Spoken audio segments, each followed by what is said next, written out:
no voy a maximizar la imagen, chicos, porque a través de la imagen maximizada no me permite trabajar con la parte del cursor. Y para mí es importante tener el cursor para poderles irles explicando dónde están cada una de las estructuras. Entonces voy a dejar así un poco pequeña la imagen para poder utilizar el cursor. Entonces, en lo que se refiere propiamente a ver todo lo que es la parte del cráneo de manera integral, vamos a poder definir aquí en un momento dado a través de lo que son las suturas y obviamente el tipo de cortes que ya habíamos mencionado de cómo podemos hacer los planos. Podemos ir identificando cada una de las estructuras, puntos craniométricos.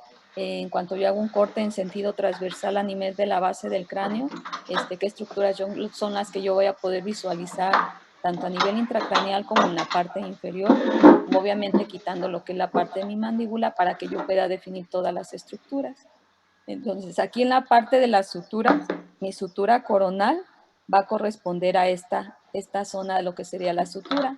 Obviamente aquí va a comprender lo que sería la unión de ambos parietales con la parte posterior del borde superior de lo que sería la parte del frontal.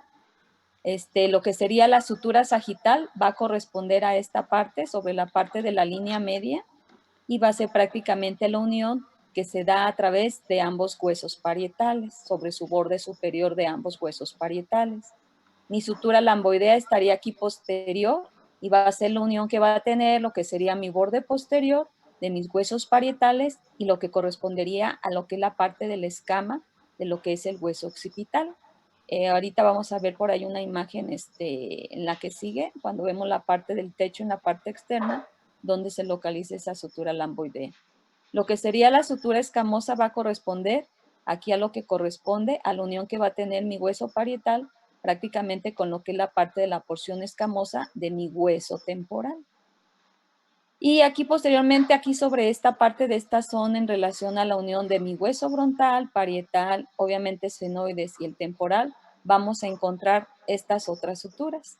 La esfenofrontal, que propiamente sería la parte superior externa de las alas mayores de lo que es el esfenoides, con esta parte toda un poquitito de la escama de lo que es mi hueso frontal. Mi esfeno parietal correspondería a esta zona específicamente del esfenoides en la parte superior externa de mi ala mayor del esfenoides, con este ángulo que correspondería al ángulo anteroinferior de mi hueso parietal. Y luego vendría lo que sería la articulación, la sutura frontocigomática y va a corresponder aquí en esta zona, lo que es mi apófisis de mi hueso frontal con mi apófisis de mi hueso malar o hueso cigomático. Esta sería mi sutura frontocigomática. Y lo que sería mi sutura temporocigomática prácticamente va a dar lo que sería la forma de mi arco supraciliar, de mi arco cigomático, perdón, en donde va a establecer la unión con lo que correspondería a la parte de mi ángulo posterior, de mi hueso cigomático malar, y lo que sería la parte anterior de mi apófisis cigomática, de lo que sería mi hueso temporal. Entonces, recordando, en base al corte, sutura coronal, sobre la línea media, mi sutura sagital, escamosa, lambda, aquí lo que correspondería a la parte de la escamosa, la fronto esfenoidal, la esfeno parietal, lo que sería aquí la cigomática, temporocigomática y la frontocigomática. Entonces aquí como a través de la combinación de términos vamos definiendo en un momento dado, aquí en este caso lo que sería, o en base al corte, denominamos el nombre de las suturas. Si yo hago en este caso, por ejemplo, ¿sí? Perdón por ¿Falta alguien más? interrumpirla. ¿Puede dejar entrar a un compañero, por favor? Ajá. A Felipe Delgado.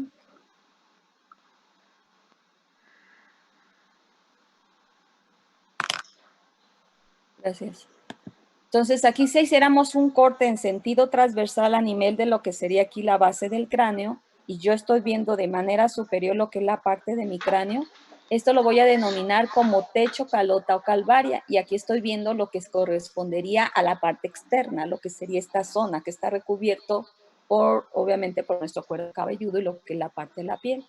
Lo que es la parte de la cara y lo que es la cabeza es una zona muy, muy, muy, muy vascularizada, que en ocasiones a veces teniendo una herida muy pequeña, que se haya hecho una persona, sangra mucho y a veces son muy escandalosas, y realmente ya cuando ves y identificas lo que es la parte de la lesión, a veces son heridas muy pequeñas, pero sí por la misma vascularización que tiene en este caso prácticamente todo lo que es la cráneo, tanto la cara como a nivel de lo que es el cráneo propiamente.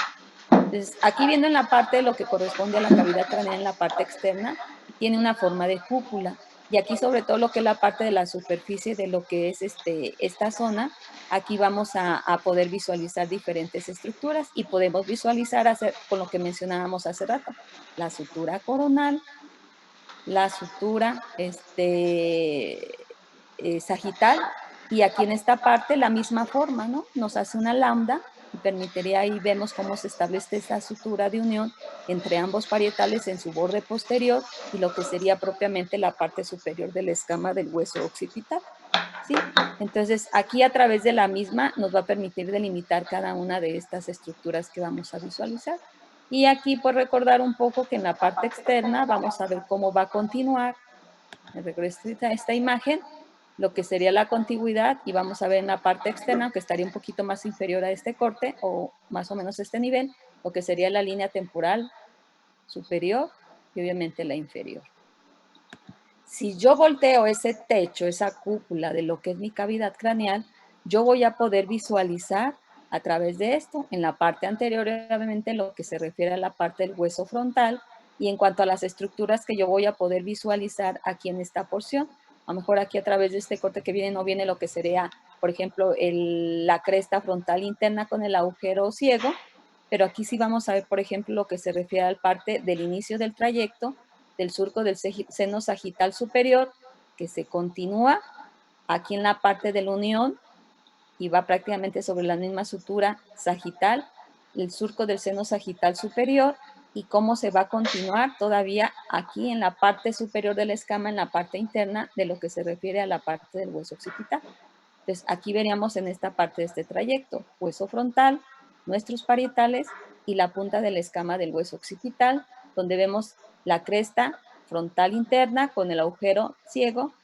Esto, aunque esto estaría más en una corte inferior, más bien, cuando vemos la base del cráneo, pero veríamos aquí el surco del seno sagital superior, y aquí vamos a encontrar, sobre todo a nivel de lo que es el parietal, algunas zonas de perforaciones que son fositas granulares, que son granulaciones aracnoideas, que vamos a ver sobre la superficie, y recordar que vamos a encontrar la impresión de la arteria meningia media. Aquí vamos a ver cada una de sus ramas que va a tener. Y ya propiamente lo que vamos a ver en relación a lo que es la parte de la base del cráneo, aquí por ejemplo tenemos esta imagen, ¿sí? Esta, digamos, es en el color habitual, que vemos el color de lo que sería un hueso, y a través de esta imagen que está hacia mi lado izquierdo, vamos a delimitar con diferentes colores cada uno de los huesos que conformarían parte de lo que es la base del cráneo. Sobre la línea media, mi etmoides, en la parte lateral, obviamente derecha e izquierda, lo que es la porción orbitaria de mi hueso, de mi hueso frontal. Aquí vendría lo que es la parte del esfenoides, con alas menores, el cuerpo, lo que sería la parte de las alas mayores. No puedo visualizar las apofis porque están en una vista inferior de mi cráneo. Un poquitito la parte del prácticamente lo que sería el borde inferior de mi hueso parietal, con el ángulo anterior-inferior, el posterior inferior, lo que se refiere propiamente a la porción escamosa de mi hueso occipital, la porción petrosa, un poquitito de la parte de la porción mastoidea, y lo que se refiere aquí en la parte posterior, que sería en relación a lo que sería mi hueso occipital, en relación a la relación que va a guardar aquí con el foramen magno, en la parte anterior lo que vería, en la parte lateral y en la parte posterior. Igual traslapamos occipital, etmoides, esfenoides, hasta aquí. Luego aquí en esta parte viene mi hueso frontal, perdón, temporal, la terminación del hueso parietal en el borde inferior y lo que sería mi hueso occipital. Entonces, a través de líneas que va a ver, mis líneas de demarcación para poder diferenciar mi base craneal anterior, mi base craneal media, mi base craneal posterior, van a estar estas líneas que van a estar delimitando lo que es parte de la fosa craneal anterior.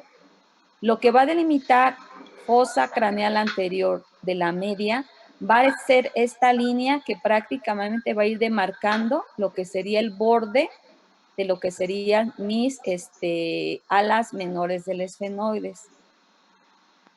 En esta imagen, por ejemplo, viene aquí que viene sobre lo que sería la parte donde forma el surco del quiasma óptico y obviamente se va a continuar sobre esta zona.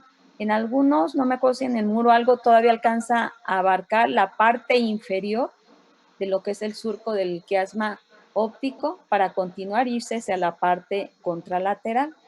Y el límite para poder definir mi fosa craneal media de mi fosa craneal posterior va a venir una línea que va a marcar prácticamente en lo que corresponde un poco en la parte del borde inferior del parietal. Se va a ir sobre la parte del vértice de mi peñasco, que va a corresponder donde viene el surco del seno petroso mayor, menor, superior. Va a ir aquí sobre esta zona, llega aquí sobre la parte posterior del dorso de mi silla turca y obviamente se continúa hacia el lado contralateral.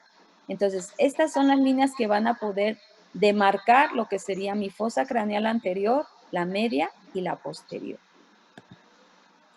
Y ya viendo y revisando todo lo que hemos estado viendo a través de estas pláticas y todo eso, estos temas que hemos estado viendo, vamos a revisar lo que vemos, por ejemplo, aquí en la fosa craneal anterior. Y aquí vamos a poder visualizar mi etmoides, la porción orbitaria de mi hueso frontal y a nivel intracraneal y lo que sería la primera porción de mi hueso senoides, que serían las alas mayores. Entonces, si me voy sobre la parte de la línea media, aquí vamos a encontrar que esto va a corresponder a lo que sería la parte del techo de mi órbita, pero lo estaríamos viendo por la parte intracraneal. Y aquí, ¿qué vamos a identificar? Obviamente, apófisis de Cristagalli, mi lámina cribosa, donde se van a ver estas perforaciones de esta lámina cribosa, donde van a descansar los bulbos olfatorios, de ahí penetran los filamentos a nivel nasal, que van a permitir la parte de la olfacción en la persona. Luego vendría aquí, si nos vamos aquí un poquitito en esta parte, un poquitito lo que correspondería a la parte de la cresta frontal interna con el foramen ciego. Aquí por el corte que se tiene no podríamos ver cómo inicia el trayecto de lo que sería mi seno sagital superior.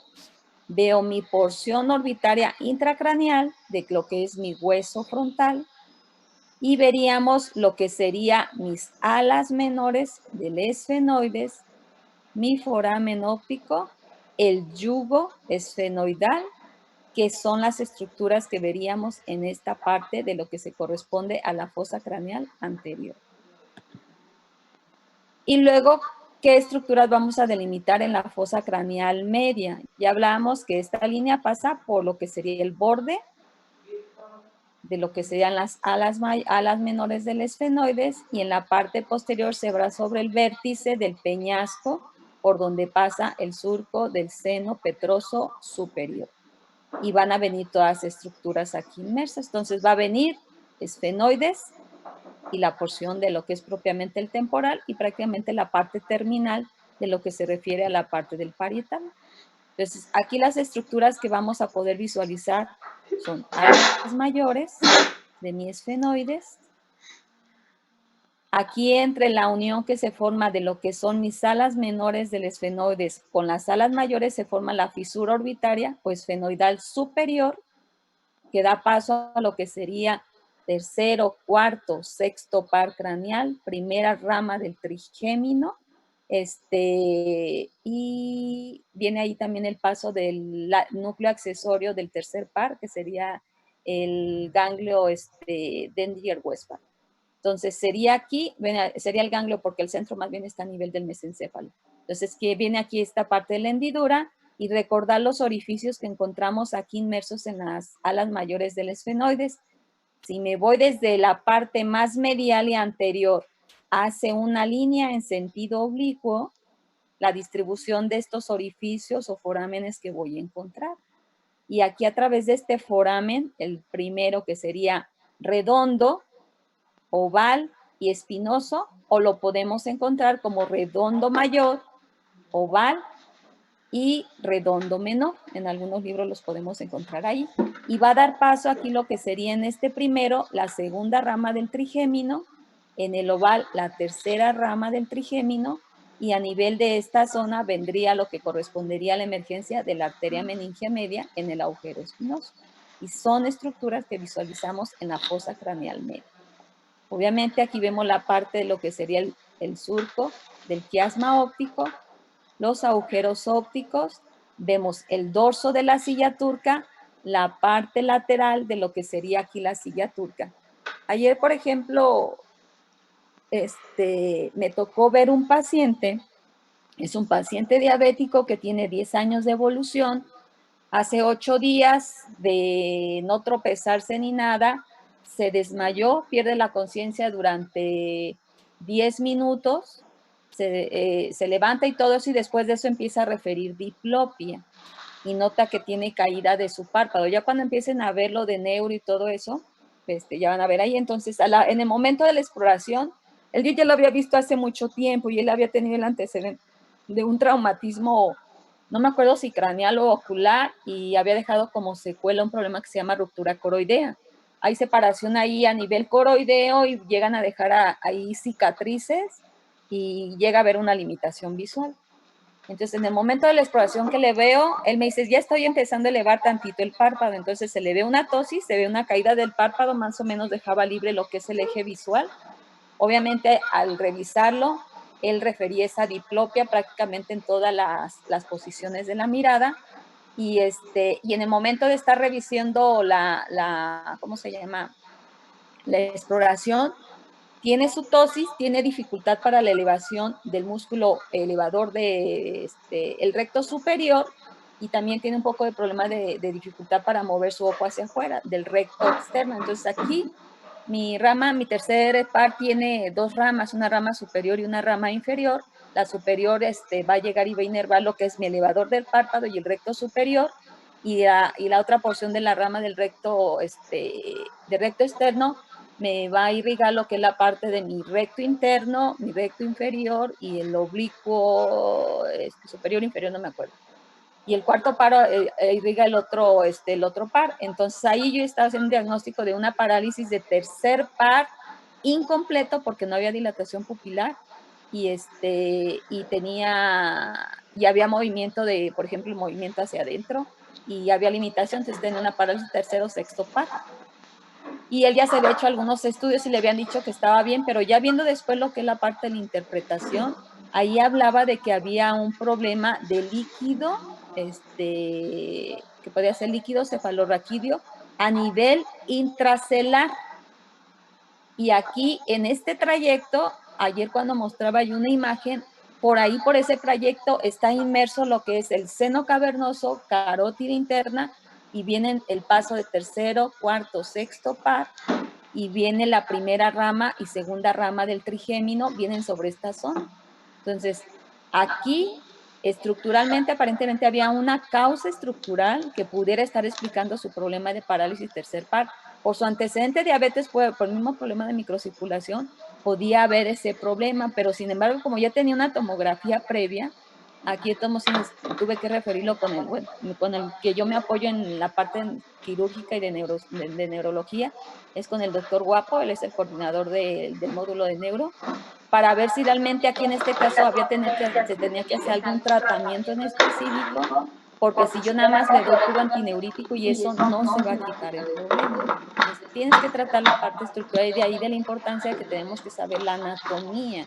En la parte neurológica, sobre todo, a veces la presencia de algunos aneurismas o algo nos van a ir orientando en base a la sintomatología, y en el momento de la exploración de pares craneales, donde encontramos topográficamente una lesión. Entonces, a lo mejor ahorita me extendí mucho en esta parte de explicación, y porque tenemos que saber la parte de la anatomía, la parte de lo que es el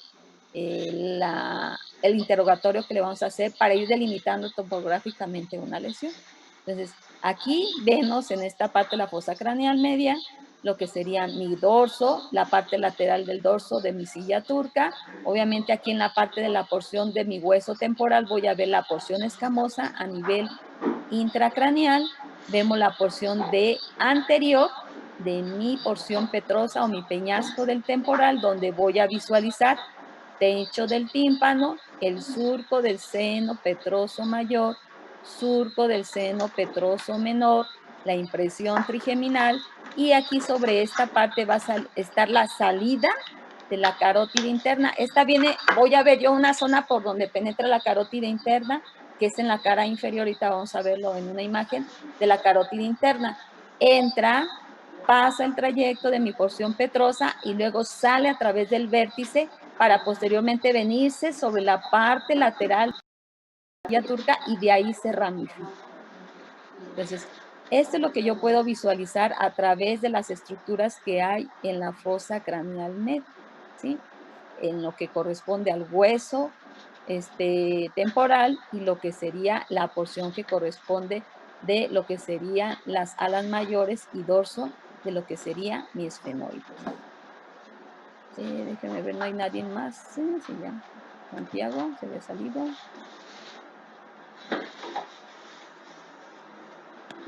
Y de las estructuras que vamos a visual y que van a corresponder, otra vez repasando aquí, ya viendo de manera aislada lo que es la fosa craneal media, surco prequiasmático, la silla turca o la fosa hipoficiaria, lo que sería mi dorso en la parte superior, las alas mayores del esfenoides con el agujero redondo, redondo mayor, oval, redondo menor o espinoso.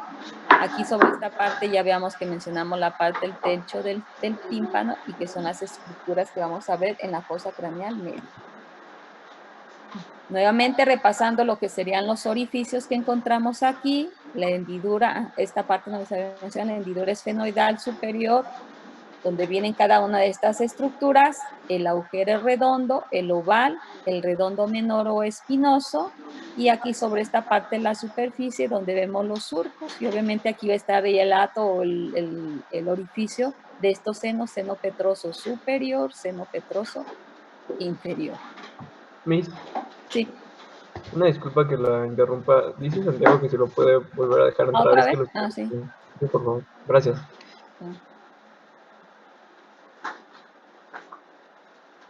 Y esas serían las estructuras que visualizaríamos en la fosa craneal media. Y en la fosa craneal posterior, recordad que va a estar delimitada por la línea que pasa por el vértice de mi porción petrosa de mi hueso temporal y va a pasar por ahí lo que sería el surco del seno petroso superior, ¿sí? Y de aquí se van a venir todas las estructuras que vamos a poder visualizar en relación a lo que es la parte de mi hueso occipital, la parte posterior de la porción petrosa de mi hueso temporal, obviamente aquí un poco la porción intracraneal que vemos de la apófisis mastoides, que vamos a encontrar en esta zona.